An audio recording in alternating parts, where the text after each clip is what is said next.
So we continue on in the Maimer, where the Rebbe explains the idea of Paraduma and why it's called Chukas Torah. That this is the Chukah of the Torah. This is what the Torah and mitzvahs are all about. This is what the essence of everything in the world is, the concept of Ratzu V'Shuv. And with this the Rebbe explains this is the meaning of Zois Chukas Torah. The word Chukas comes from the word Chukos Shamayim Va'aretz. That Hashem says that had it not been for Brisi, Im Loi Brisi Yoimim V'Layla Chukos Shamayim Va'aretz Leisamti, had it not been for my bris, my covenant, which is the Torah, that's constantly there by day and by night, then Chukos Shamayim V'Aretz, I wouldn't have placed the Chukos, the laws of heaven and earth. The law of heaven and earth, like the law of nature, the natural law of the world, is the concept of Ratzu V'Shuv. Ratzu V'Shuv, like the Rebbe explained earlier, that the Chayus Eliki, the godly sustenance in the world, is in a way of Ratzu V'Shuv. It's constantly there in a way of Ratzu, going back to its source, and Shuv, coming back into the world. And we can see this in the physical things in the world, like for example in Tfikud Liba, in the heartbeat of a person, that it's constantly in a way of Ratzu V'Shuv, it's going back and forth. And this is the way of the world, the way of the Chayes Aliki, it's there back and forth. Now this is something which is expressed specifically in the Torah, the Chukos Shamayim V'Aretz. Zois Chukas HaTorah, the Chukah of the Torah, the natural law and the way of the Torah, which is the way of the world, is that in the Torah there's Ratzu V'Shuv. And we see this in the pasuk, Miyiminai eish das lamai. Miyiminai, the Torah was given miyimin, from Hashem's right hand. What does that mean? The Torah was given from Hashem's right hand. The whole essence of Torah is the right chesed going down into the world. Miyiminai, Hashem gives the Torah to come into the world. Eish is the fire. The fire is that the Torah is in a fiery manner, that it's constantly and always like a fire, like a flame, that strives to connect to its source, which is always flickering because it's always and constantly yearning to reconnect to its source. So also the Torah has that eish. That's the dust, the law of Hashem. The Torah is miyimina and eish. The Torah on one hand is shuv. The Torah, Hashem gave it into the world, Hashem put it into the world, that it's involved with physical matters of the world. And like the Alter Rebbe writes in Tanya, that it's like mayim. That Torah is nimshal mayim, it's compared to water, because mayim yerdim mimakim gaveya lamakim namuch. Just as water descends from a high place to a low place, so also the Torah, which is Yarda, it descends from Makom Kvuda, from its respected place, which is Chachmasa Yiritzayna, it's the will and wisdom of Hashem, and yet it comes down B'Seiser HaMadrega. It comes down from one level to the next until it comes into the world. The Torah is Nitna Miyamin. It discusses, it talks about, everything in the Torah is about the physical matters of the world. It talks about gashmiistic things. It talks about the laws of migu. It talks about the laws of someone who's lying, what he could have said. It talks about the laws of thievery. It talks about physical matters in the mundane world. What is it that's the wisdom of Hashem that comes into our world? And yet, this same wisdom of Hashem is eish. It's a fire which is constantly ratzu. It's constantly striving to reconnect its source. It has that fiery flame of the connection to the will of Hashem. That's the amazing idea, and that's the chukos Torah. That's what Torah is. Torah is something that talks in this world, so that every mind and every machshava, every thought, and even like the Alter Rebbe writes in Tanya, Dibur and Maisa, the speech and action that are lower than thought, can grasp the Torah because it's involved in the physical world. And yet it's together with that, it's an eish, it's a fire. When a person learns the Torah, there's a fire in it. The fire of the connection to Elokus. And it's interesting because the fire, the miyiminai, the right hand which is coming into the world, how's the fire felt? We learned a few days ago in Yom Yom that when a person learns Chassidus, and he learns Chassidus, and in Chassidus it teaches how the same halacha which is a physical, mundane halacha, which talks about the physical, mundane world, seemingly. And yet this same halacha is learned in Gan Eden. This same halacha is really, in essence, Chachmasu Ritzoyne, you see the depth, the pnimius, and the inner essence of what it is. Geita Reina Fayerl, there's a fire in it. A person has now the connection between the world and Torah.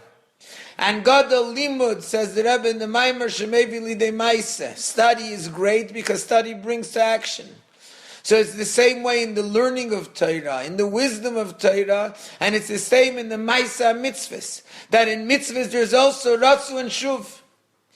However, in these mitzvahs, the way it is Ratzu and Shuv, is that it's in two separate kavim, it's in two separate lines. There's the line of Shuv and there's the line of Ratzu. The Shuv are the mitzvahs essay, the mitzvahs essay that talk about the physical world, the mitzvahs essay that we do in this physical world. We draw down godliness Shuv into the physical world. We do a mitzvah, we put on tefillin with klav gashmi, with a physical skin of an animal, that's the leather that comes from the physical skin of an animal, with the parchment which comes from the skin of an animal, with the ink that's written from the derivatives of an animal, and we take this tefillin, and in there's a lakos, there's godliness. That's shuv, bringing godliness into the world. We take tzedakah, we take a physical coin, and we draw it down into the world. We give tzedakah, and with this we're bringing godliness into the world. Tzitzis with physical wool, etc. That's mitzvah sesseh. Mitzvah sesseh is the idea of shuv, bringing it down into the world. Then there's another kav, another line, another direction, which is mitzvah sesseh, the prohibitive commandments, this that we can't do. We're not drawing down into the world. That's ratzu, the yearning where it's not being done. That's the yearning of connecting to the essence of godliness that's above the world. Through not doing, through staying away, through removing ourselves from things which Hashem says not to do. That's the mitzvah loisa say, that in essence they're higher than the mitzvah sesseh. And like we say that mitzvah loisa say comes from the Shem Yud-Kei. Mitzvah sesseh is the Vav-Kei. The Vav, it's drawn down into the world. Mitzvah loisa say is the Yud-Kei, that's the essence of Hashem. But in mitzvahs, it's in two separate lines. There's two types of mitzvahs. Most mitzvahs, it's either a mitzvah essay or it's a mitzvah lois essay. Either it's shuv, bringing down into the world, with the fact that we do the mitzvahs, we do a mitzvah with a physical thing. We bring that fire of a lakus into the physical world with our physical actions, thought, speech, or action. Or it's a mitzvah lois essay. It's a mitzvah loisaseh, which is what we don't do, which is the general idea of iskafia. We subdue the desire to do. We transform that desire that we have of wanting to do this, and instead we don't do it, and through the not doing we reach something that's higher than the essence. That's the ratzu. The realization of a lakus brings us to not do what we're not supposed to do. Here we have one mitzvah which is Zois Chukas Torah. This is the laws of the Torah. This is where the nature of the Torah is brought out in one mitzvah, in one single mitzvah, both concepts of Ratzu and Shuv together, just like in Torah, the Mimina and the Eish, and that's in the mitzvah of Paraduma. In the mitzvah of Paraduma, there's Sreifas HaPara, the burning of the para, which causes ashes. These ashes that come from the burning of the Torah, of the para, from the Eish, the Ratzu, the wanting to go up. That's the fire that goes up. It goes out of its existence in this world. It's burning the physical existence of the Paraduma. We take those ashes and we mix them with water. Water which is the Mayim Ayerdim Mimakam Gavel and Makam Namich. The water that comes from the high place to the low place, the Shuv. We mix them together. The Ratzu and the Shuv are there as one together. The Ratzu, the fire, the ashes, together with the water, the Mayim Chayim, the flowing water, which is the Torah, how it comes down into the world. It comes down together and it's in one mitzvah. They're both connected together. This is something which is called the Chukas Torah. This is the Chukah of Torah. Over here we have the general idea of both Ratzu and Shuv together. And this is why Paraduma is different than all the other mitzvahs of the Torah. And so the Rebbe asks a question. Okay, so Paraduma, unlike the other mitzvahs where they're separate, in each mitzvah there's the pratim, the specifics. There's the specific of essay, of shuv, or of lois essay of ratzu. In Paraduma, it's the klal. It includes both ratzu and shuv together. Nevertheless, why is it that we find that in all the other mitzvahs of the Torah, including the other chukim of the Torah, Moshe Rabbeinu understood all the mitzvahs, and Shlomo HaMelech understood all the mitzvahs, and like we said, that Shlomo HaMelech said, I searched in all the mitzvahs of the Torah, and that includes various chukim, and I understood the reason for all of them. And yet, with regards to this mitzvah of Paraduma, Shlomo HaMelech says, Amarti achakma, v'hi rechaika mimeni, I thought I would be wise, and yet it's distant from me. This mitzvah, says Shlomo HaMelech, I wasn't able to understand. And also Moshe Rabbeinu, the Eibishter said, L'cha ani megale tam para. Hashem had to reveal to Moshe Rabbeinu the reason for Paraduma, but otherwise for everyone else it's a chukah, it makes no sense. If the only difference between Paraduma and all the mitzvahs is the fact that all the other mitzvahs are a prat, it's either shuv or ratzu. But if Shlomo HaMelech can understand both the mitzvahs of ratzu and the mitzvahs of shuv, both the mitzvahs loisa say how we connect by going out of our existence through the fire, and the mitzvah say that we connect by drawing godliness down into the world, Moshe Rabbeinu understands all of these mitzvahs. Shlomo HaMelech understands all of these mitzvahs. Why specifically Paraduma? Just because it has both together, just because it's the klal. It includes the fire, the ashes, and the water together. Why over here does Moshe Rabbeinu have to be explained it? And why does Hashem say, La'achir chuka, that for Shlomo HaMelech it's rechaika mimeni, it's far from him? The only difference is that here it's the pratim, but if he understands all the pratim, he understands all the mitzvahs of ratzu, and he understands all the mitzvahs of shuv, why is it that the mitzvah that has both, why this he can't understand?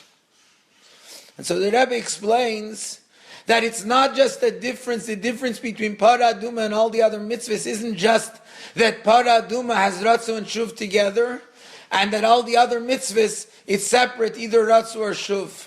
It's actually a difference in the whole way and in the whole manner that we approach these mitzvahs. When ratzu and shuv are separate and all the other mitzvahs, it's either ratzu or it's shuv, which means there's an existence.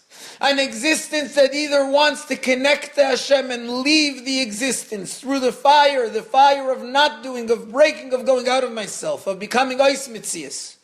Or the shuv of coming down into the world and bringing godliness into the world, the water.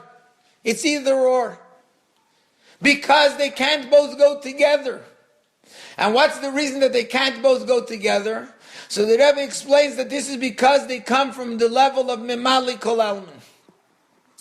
We explained in previous shurim already the idea of the difference between memali kol almin and seviv kol almin. In short, to explain the idea now, first of all, the difference in simple sense. Memali kol almin is, for example, when a person eats something, the food makes him feel full. The food then gives chayas to the eye, the ability to see, the ear, the ability to hear, etc. Each limb, each faculty, each power, each sense is separate, is different. They're not all together as one. And that's why if Oig Malach HaBashan will eat, he won't feel full from a small amount, he'll have to eat a bigger amount. Yom Kippur we say that if a person eats kikoiseves agasa, he eats a fig, the size of a fig. It doesn't matter if it's Oig Melech HaBashan or if it's the smallest person, a child, it sustains them. Why? Because this is the chayas, the essence of the chayas, which isn't a specific one that goes depending on how big you are, etc. This is the general chayas, the general fact of the difference between life and not life. And so also the idea of memali kol almin is where there's a difference between one limb, one faculty, one power, one sense and the other. Whereas seviv kol almin is where there's just the general idea of life where everything can come together. And so also in the idea of all the other mitzvahs, each one has its own specific direction, either ratzu or shuv. That means it's connected to memali kol almin. Whereas paraduma is something which is above both of those. Paraduma is the idea where ratzu and shuv come together. We'll explain it in Mitzvah Hashem more tomorrow, and more the difference between memale and seviv and another idea. But just to understand one quick point, by Avraham Avinu, by the Akedah, when the Eivishter told him to go and shech his son Yitzchak, Hashem says, Ato yodati kirei likimata. Now I know that you're fearing of God. Until now I knew that you Avram Oyavi. Your direction is that of love. Here you were able to do the opposite. This is the biggest chiddush. Mitzvah Hashem, tomorrow we'll continue this.